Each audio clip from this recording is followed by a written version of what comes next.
my quick story on blood chemistry is, well, here, my wife and I, she was pregnant with our first kid, and we had barely a practice to speak of. We were fresh out of naturopathic school. We had no money. We had no business even going to a seminar because we had no money.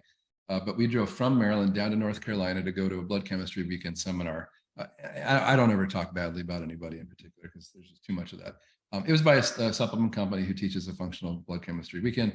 We went to it, and it was amazing.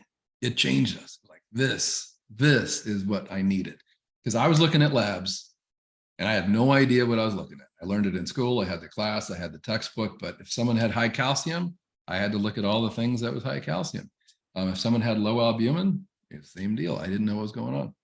So shortly after this weekend, we were doing what they told us to do in the weekend seminar.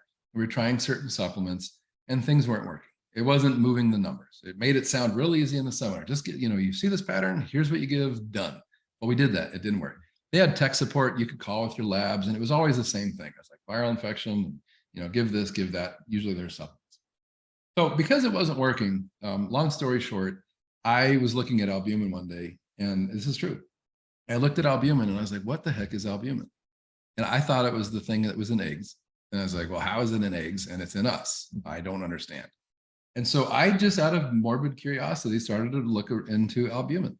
And the more I read about it and how it's made and why it's made and where it's made and under what conditions and what makes it go high and what makes it go low, I was like, I had tasted the Kool-Aid. I was like, wait, if I know what these markers are and I understand these markers, that makes blood chemistry interpretation even better.